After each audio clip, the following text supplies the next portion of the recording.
सहसा मेरी 5 वर्ष की लाडली बेटी मिनी अगड़म बगड़म का खेल छोड़कर खिड़की की तरफ भागी और जोर जोर से पुकारने लगी, काबुली वाले, ओ काबुली वाले।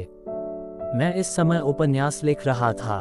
नायक नायिका को लेकर अंधेरी रात में जेल की ऊंची खिड़की से नीचे बहती नदी के जल में कूद रहा था।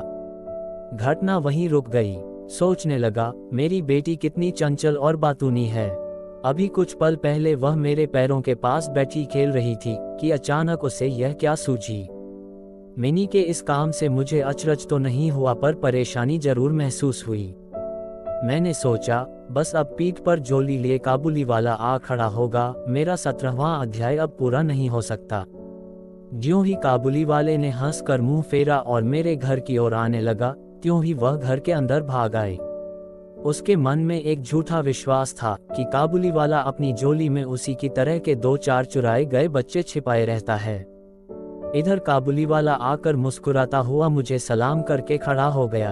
आदमी को घर पर बुलाकर कुछ न खरीदना अच्छा नहीं लगता, इसलिए उससे कुछ खरीदा। 2-4 बातें हुई। पता चला उसका नाम रहमत था। अंत में उठकर चलते समय उसने पूछा, बाबू तुम्हारी लड़की कहाँ गई? मैंने मिनी के डर को पूरी तरह खत्म करने के लिए उसे भीतर से बुलवा लिया।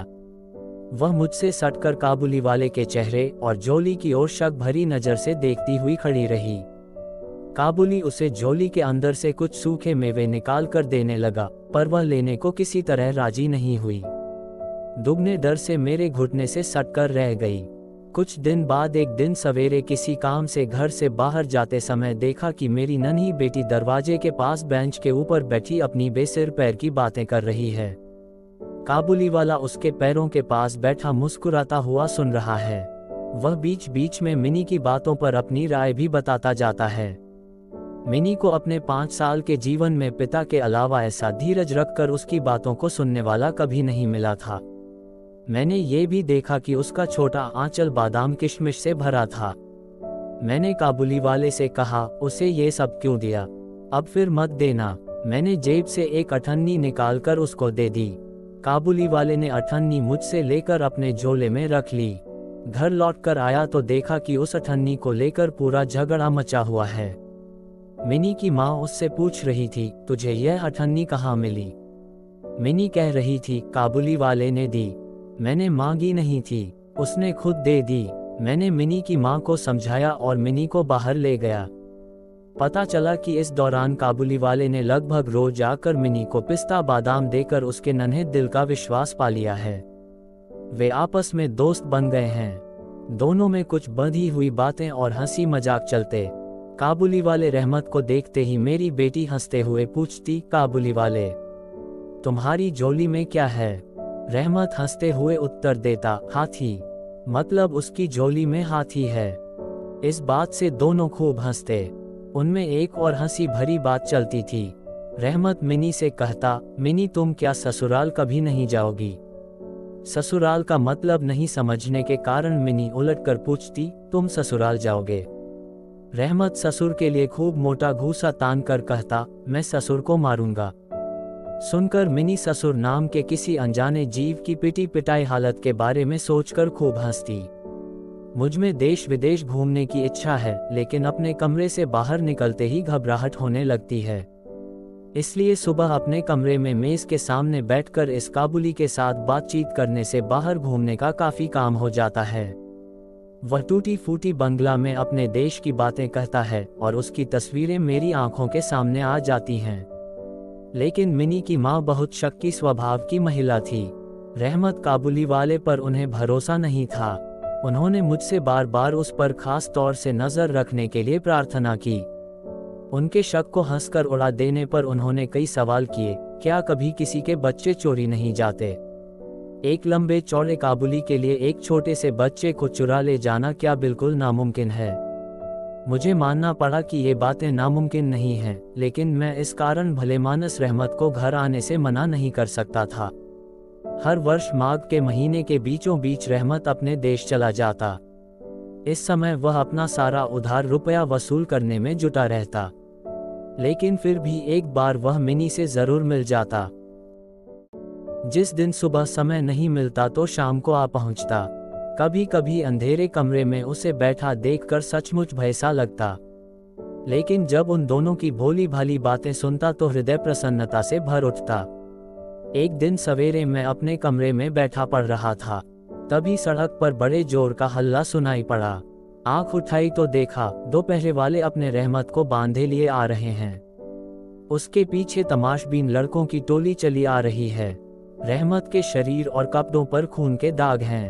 एक पहरे वाले के हाथ में खून से सना छुरा है। मैंने बाहर आकर पहरे वालों को रोककर पूछा, मामला क्या है? मालूम हुआ कि हमारे एक पड़ोसी ने रामपुरी चादर के लिए रहमत से कुछ रुपया उधार लिया था। उसने झूठ बोलकर रुपया उधार लिया था तथा रुपया देने से इनकार कर दिया और इसी बात को लेकर कहा सुनी करते करते रहमत ने उसके छुरा भोंक दिया। रहमत उस झूठे आदमी को तरह तरह की गालियां दे रहा था।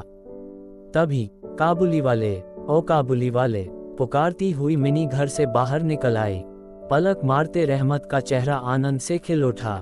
उसके कंधे पर आज झोली नहीं थी, इसलिए उसके बारे में कुछ पूछा नहीं जा सकता था।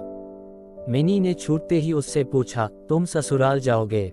रहमत ने हंसकर कहा, वहीं जा रहा हूँ। मिनी को उसका जवाब हंसी भरा नहीं लगा। वह हाथ दिखाकर बोला, ससुर को मारता, पर क्या करूं, हाथ बंधे हैं। छुरा मारने के अपराध में रहमत को कई वर्ष की जेल हो गई। मैं उसकी बात करीब करीब भूल गया। मिनी भी उसे जल्दी भूल गई। धीरे धीरे उसके नए मित्र बनते गए। उम्र बढ़ने के साथ एक एक करके सखियां जुटने लगीं। मेरे साथ भी अब वह पहले जैसी बातचीत नहीं करती। मैंने तो उसके साथ एक प्रकार की कुट्टी कर ली थी।